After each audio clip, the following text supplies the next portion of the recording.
It was prophesied in ancient scrolls written in papyrus and blood that once every 10,000 years, Jojo would finally release a goddamn video already. This is Kirby 64, a tale of fantasy, cosmic horrors, and cute little fairy things. Look at them. Look at how adorable they are. I want to squeeze them. Don't you dare hurt the little fairy things, you black snowballs. You will feel my wrath. Oh, God. Oh, man. I was pushing really hard on my throat to do that voice. Probably a bad idea before proceeding to do commentary, but I've never been known for my good ideas. Welcome to Kirby 64, everybody. Once again, sorry it's been so long. I feel like I've said that a million times over the course of this channel, but hopefully I'm back for real this time. Let's begin, shall we? But yes, this is another one of my Nintendo 64 favorites, as you can see. I'm quite familiar with this game, 100%ed it more than once, and that's what we're gonna do for this. We're gonna get every single one of the eponymous crystal shards and get the true ending. Because you don't get to see the true final boss in this game unless you collect all these things. So that's exactly what we're gonna do. You're gonna see this game in all of its cute pink fuzzy glory. Let's do it. I got my little Kirby plushie by my side right now. Giving it a little squeeze for good luck. Let's do this. Yes, I know about the copy ability. Alright, here we go. Oh. My God, they flew in through like the endless depths of space, and both the fairy, Robin is her name, and that crystal just banged him on the head. Like, in that exact spot. That's incredible.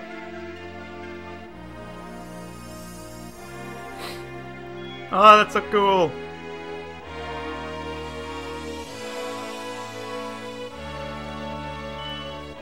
Oh, Kirby's like, I'll help. Because he is a good boy. He is so pure. That's one thing that Nintendo has always been able to do really well, is being able to tell a story without words. Like, they've done it a couple times in the Mario games. Well, not so much in Mario games, but like here they do it really well. Super Smash Bros. Brawl, the Subspace Emissary, like the cutscenes in that were really good. And I remember a lot of people really liking Subspace Emissary back when Brawl first came out and everybody loved it. We did. We did, you know. You're lying if you say we didn't love Brawl. We did. Whatever. We're not here to talk about Brawl, we're here to talk about Kirby. Ah, yes. God, this is... this is exactly the kind of game I needed in order to come back to YouTube. Just something that I have so many fond memories of. Because this is such a... I mean, look at this game. It's impossible... How can you possibly be in a bad mood while playing this? Look at how cute everything is. It's so colorful. And color was something that gaming desperately needed for a good while. Like back during the PS3, Xbox 360 era, when everything had to be gray and brown and Gears of Wars-ish. I mean, thankfully that's starting to come to an end somewhat. Alright. Oop, got our first boss already. It's just a standard enemy, but bigger. They do that a lot in this game, but that's fine. We're gonna have some real bosses later on. So, yeah, basically, the plot of this game, if you didn't quite catch it from those couple cutscenes there, is our little fairy friend had to escape her home planet after it was attacked by a big bunch of black snowballs. And we're gonna help her get home and save her planet, because Kirby is a good, pure boy. And can be trusted with anything. That seems like a good way as any good a quest. Oh man, I'm rusty. Can you tell it's been a while since I last done this? But yeah, as with any other Kirby game, you can swallow up enemies and copy their abilities. But something unique to this game, and it's something that all of the fans of this particular entry in the Kirby franchise won't shut the fuck up about, including myself, because it is a great feature, is the ability to combine power-ups. In most other Kirby games, like, you know, your Superstar, Avalanche, and I assume Star Allies. Haven't played that one yet because I am broke. But, well, I mean, white boy broke, I should say. I'm not actually... I mean, for fuck's sake, I have, like, a YouTube channel, a real N64, a laptop, a bunch of capture equipment, like, all the stuff that I need to make these YouTube videos. I'm not actually broke. I'm not gonna act like I'm not gonna act like I have any problems, like, beyond first world. Second world, at best. I don't even know if second world problems are a thing. Oh, hi, Waddle Doo. Alright, I guess we're fighting you now. Sorry, I don't want to do this, but you apparently have been possessed by evil black fluff.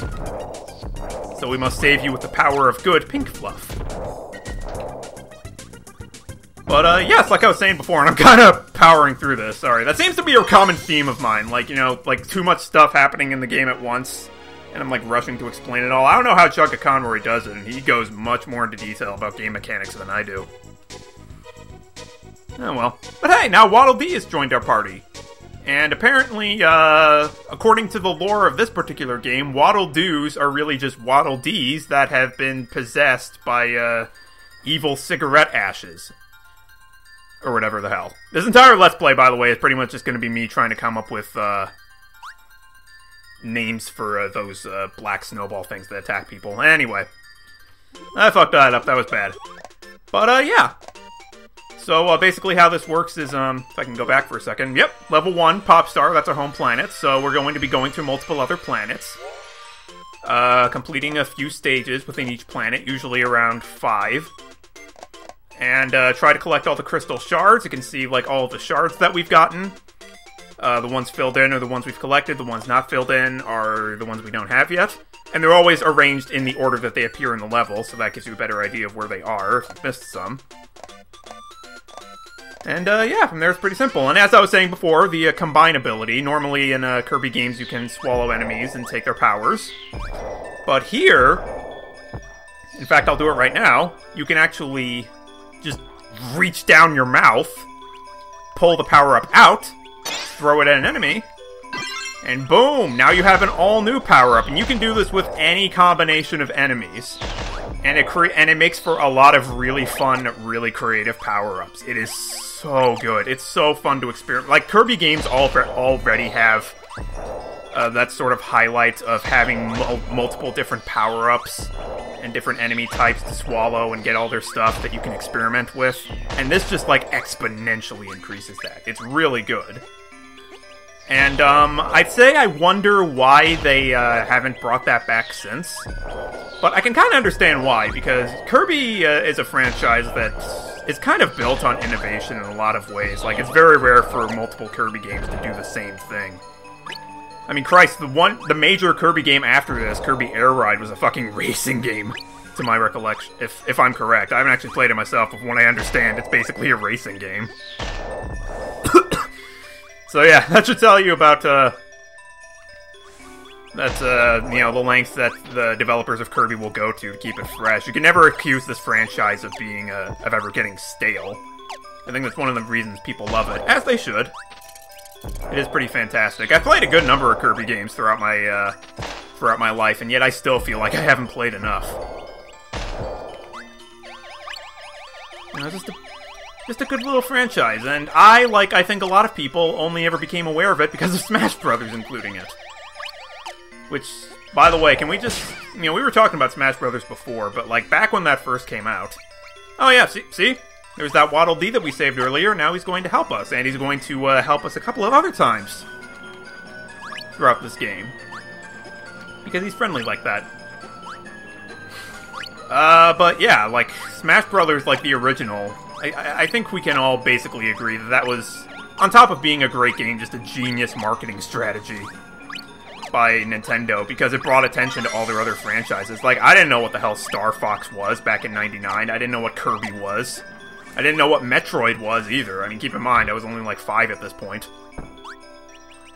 So yeah, that introduced me to a lot of great gaming franchises, and which in turn introduced Nintendo to a lot of money.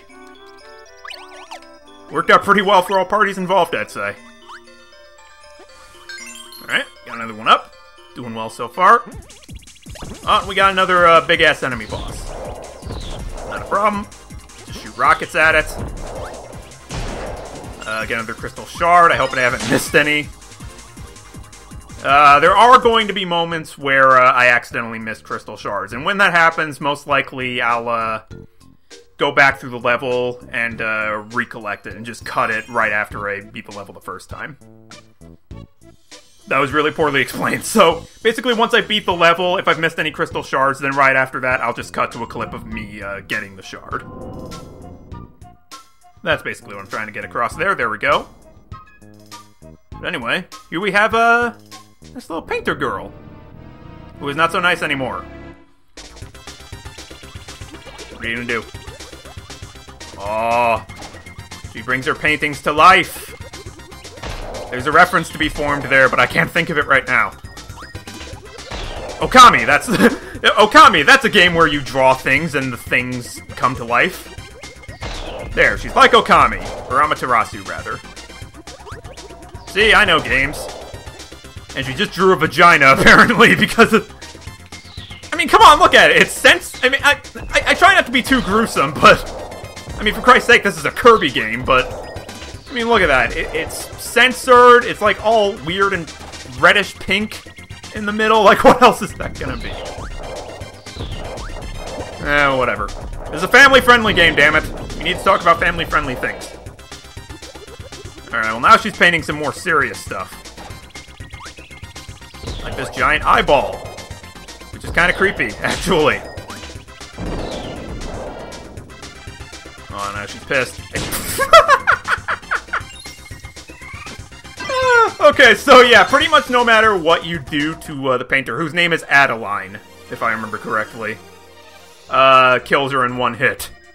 And even though she actually hit me, like she jumped on top of me, it was pretty decisively her hit, and she still got fucked. And she's like, hey, I'll help you on your quest if you don't tell anybody this happened. Alright, now let's try this again. You saw me fuck this up before. At the end of each level, there is you have a little picnic with an arrangement of items that you can collect. And what you do is, Kirby's turning his head there. You press A when you want him to stop. Then he starts swinging his arms, and you press A to determine the distance. The further back his arms are, the farther he'll fly. So I think... I'm trying to get that card there, so I think... about there should do it. God damn it! Well... messed that up 2 times in a row. And that's embarrassing, because if I remember correctly, they're usually pretty generous with this. In terms of hitboxes and whatnot. But yeah, at the end of every level, you can get little items like that. You can get health items, like the tomatoes and the cake. The various colored stars that you saw throughout the level, those are used to, those fill up your star meter at the bottom there, below where my health is. Every time you fill it up, you get extra life. There's the 1-up, which should be obvious what that does, unless you've never played a video game before. Which I don't think is likely, because otherwise you probably wouldn't be watching this channel, but whatever. And then there's what I was going for, which is the monster cards, which are basically just little cards that show you, like, the model for a random enemy in the game and what power-up they are. And even though I said I'm going to be 100% completing this, I'm not going to be getting all the monster cards, because that is not necessary for 100% completion, and that would also require a lot of grinding at those picnic tables, because if I remember correctly, those are the only ways to get those monster cards, and yeah, fuck that. I mean, I'm happy to do that on my own time, but I figure you guys probably don't want to see me just grind for fucking Yu-Gi-Oh cards over and over and over again, especially when it doesn't have any actual bearing on the game, so... we'll just leave that be for now. Get rid of that bomb, I want a new power. Cutter! I throw off my face like a boomerang. That's kind of disturbing, actually. The phrase kinda disturbing being kind of a common theme throughout the Kirby series, despite how cute it is. Ugh. Too good for you. There we go. And now we have the double cutter, where his face grows 3 times in size and grows spikes.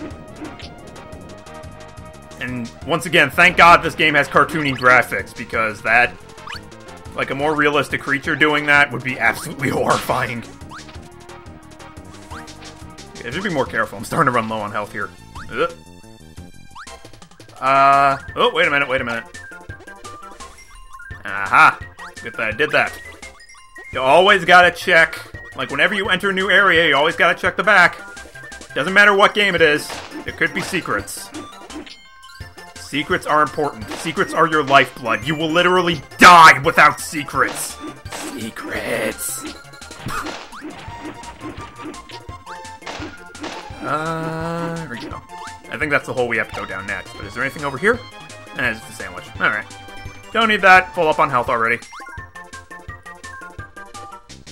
If I remember correctly. Yep, there we go. So yeah, some crystal shards in this game are blocked behind walls that can only be accessed by certain power-ups, or can only be broken by certain power-ups, rather. And usually, thank you very much, Adeline. I appreciate that. You're already pulling your weight. Good girl. And yeah, usually, as you can see, this is, that is a very bright, that blockade was a very, very bright green, which indicates that you need two cutters, which are symbolized by green icons in order to open it. And most barricades blocking you from attaining crystal shards will be color-coded in a way that tells you what power-ups you'll need. So that makes it a little more helpful for idiots like me. And also, you know, considering that technically a lot of these power-ups would be equally effective in breaking walls. Like that thing we just broke back there. Pretty much any bomb-based power-up should have been able to do that, but we're playing by video game rules here. Video game rules are its own rules. Fuck physics, fuck reality. You're in our world now, bitch. Is there anything back here? I don't think... Yeah, that's just where we started. Okay. Climb the chain. Should I keep the... I'm wondering if I should keep the cutter, or if I should go for a double fire power-up. You know what? Yeah, just for the sake of showing everybody all the different power-ups, let's do that. Alright. So we got the single fire. Throw it at you. And now we become a proper missile. You know what this is? We're basically turning into a Falcon Punch. Like, look at that. Tell me that doesn't look like the N64 Super Smash Bros. Falcon Punch. That's so good. Actually, I love Captain Falcon so much, like the Falcon Punch and the Falcon Kick, and all that Smash Bros. Stuff, because it's all bullshit. Like, Captain Falcon only ever existed in racing games up until that point.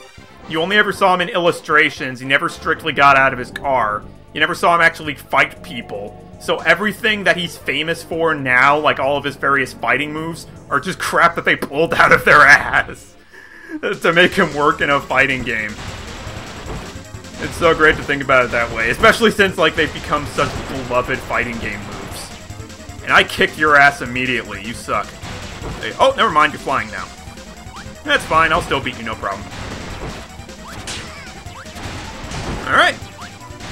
So this, you know, all the Kirby fans out there who should already know who this is King Dedede, the self-proclaimed king of Dreamland and our rival. But now that we've saved him from possession, he's like, no, I hate Kirby. Even though I partner up with him in several games, but whatever. Our relationship's kind of complicated. And he's like, fuck it, I'll go with you guys, why not? Alright. Can we get it this time? God damn it! Are you serious? Wow, okay. I'm just gonna miss every time, am I? That's fine. It's fine, you guys. It's fine. Alright. So this is our first proper, like, endgame boss. It is the tree with a mouth that has appeared in pretty much every Kirby game. Oh, fuck. No. Like, Kirby bosses, like, for the most part, are all designed so that you can beat them without power-ups. Like, the apples there, I can just swallow them and, you know, exhale them back out and use those to damage him, but I'd rather not have to go through that. Alright. So, he is a little mad, probably because we just killed his infant children. I'd be a little peeved at that, too, to be fair. But they were trying to kill us, so, you know. So now he's going to use his roots to try and impale us, but we're not having any of that shit. Oh shit. Alright. This is actually not the best possible power-up for this fight, but fuck it, we're making it work. Come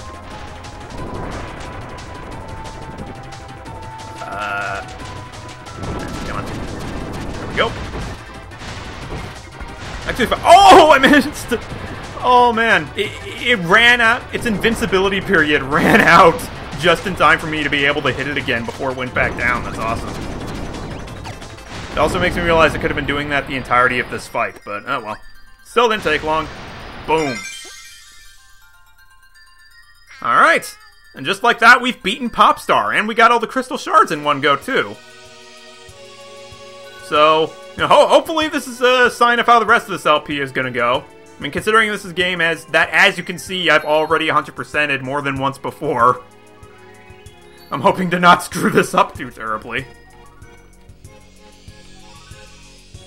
But, seems to be going well so far. Continue! 9, 8, 7, 6, 5, 4,